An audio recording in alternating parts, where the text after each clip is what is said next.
People ask me pretty regularly, what's the highest value per dollar spent brand I can buy in pairs of boots and shoes? Grant Stone is hard not to recommend, not solely because they donate $5,000 of stuff to give away to you guys for the million subscriber giveaway, but also because it's just pretty undeniable. There's very few corners cut. There's very few things that you can point to even improve Grant Stone, and they're at some of the best prices in the entire market. And Grant Stone is a small company, and they're giving away $5,000 worth of free gear, which is a huge expense for a small company. So huge shout out to Grant Stone, giving away $5,000 worth of boots and shoes to you guys.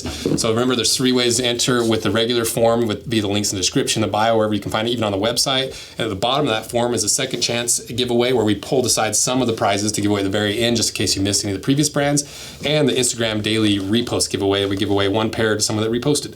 That's it. Get signed up. $5 grand from Grant Stone. It's pretty cool. Shout out to Grant Stone. It is actually loafer season. I've never worn a pair of loafers except for one time in my whole life when I was in college, and they were my house slippers that I wore, and I thought I was like, oh, these are cool. But I'm not like a loafer guy, so we're gonna open these up and figure out what loafers are, what they're like, where the name comes from, just some basic information on what even loafers are. So like, what is a loafer? Oh, by the way, this is on Hawkerty, just so you know. The title's called All About Loafers. What are loafers and which type should you wear? Loafers are a slip-on style of shoe that is usually constructed in leather or suede. So it looks like there's a few different types of loafers. Penny loafers are distinct not only because of the easy slip-on feature, but because their design includes a horizontal strap across the vamp of the front area of the shoe. The leather strap includes small center opening, which is perfect size to slip any amount of small round object like a coin or specifically a penny, thus penny loafers. Tassel loafers. Slightly more embellished, the version of the simple loafer.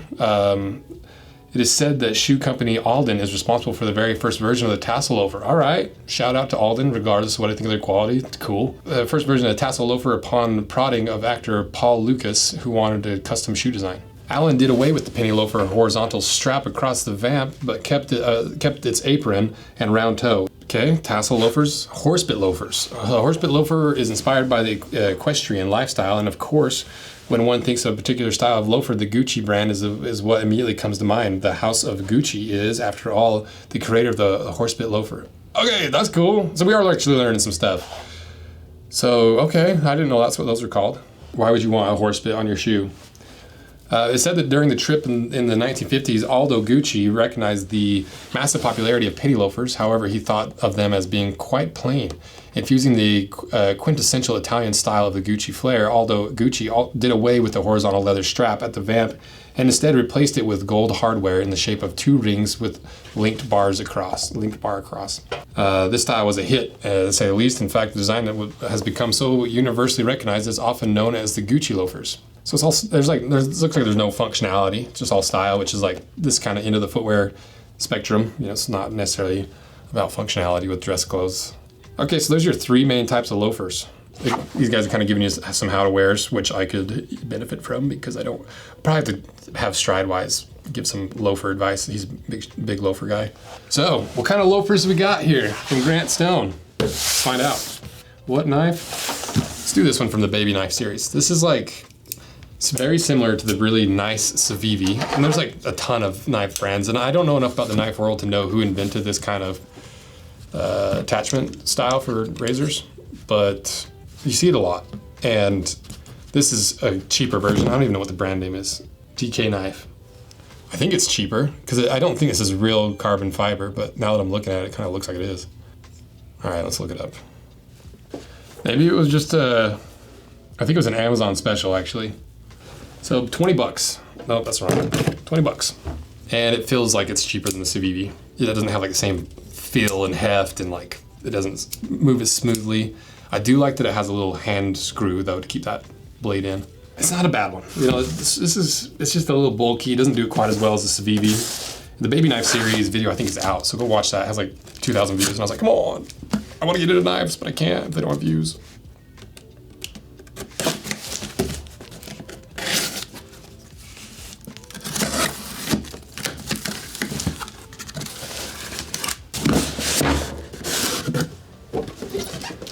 Okay, the Traveler Penny in Dune Chrome XL.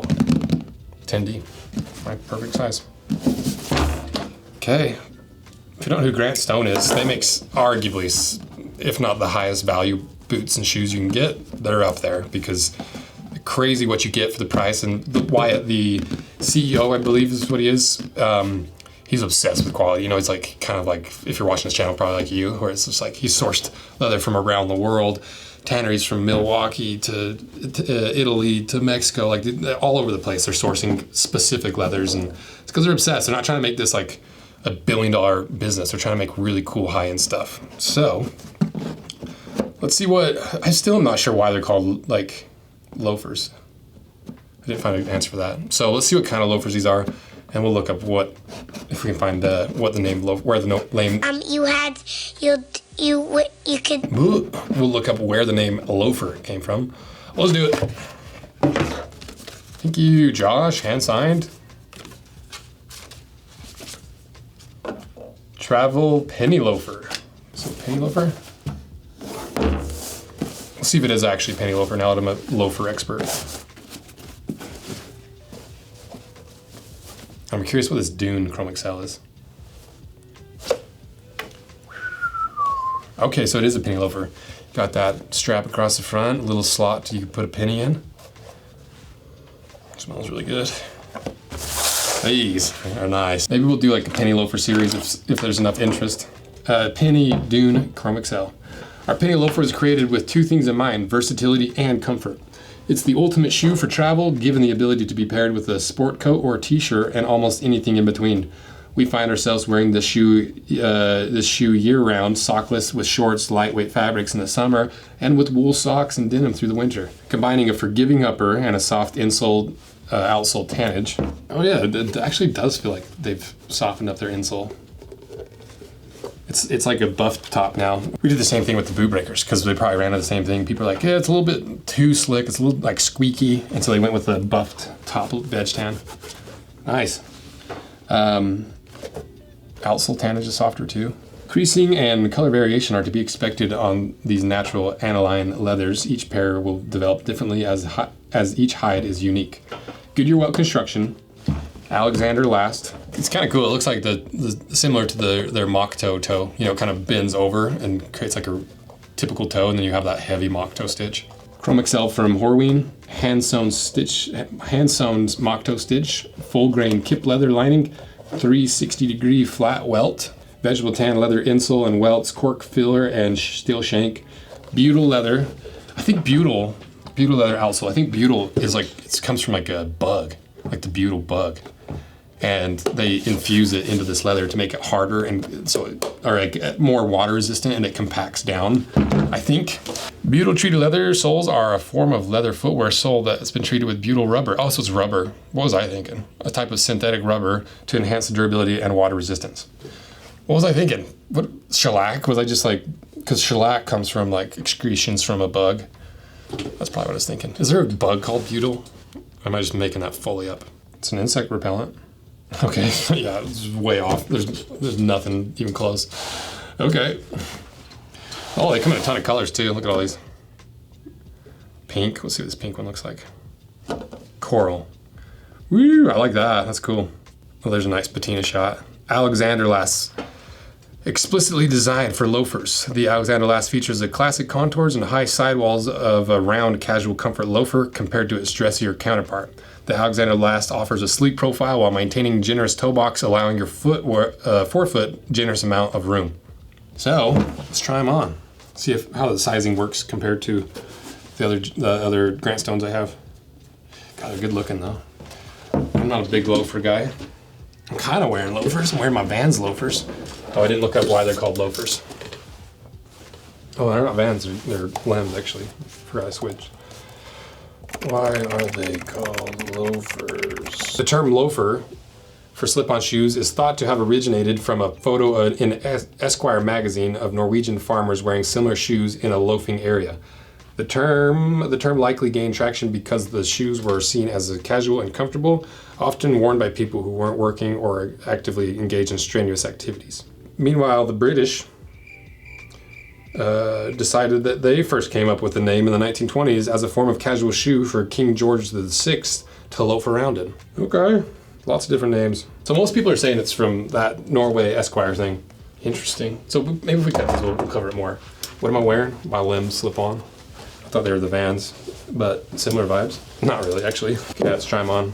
Also wore the nastiest socks for such nice shoes. That's a roomy fit. I might go down to a 9.5, honestly. Because I've got such a low instep, I'd almost like step out of these. Once they're broken in, this will push down and everything.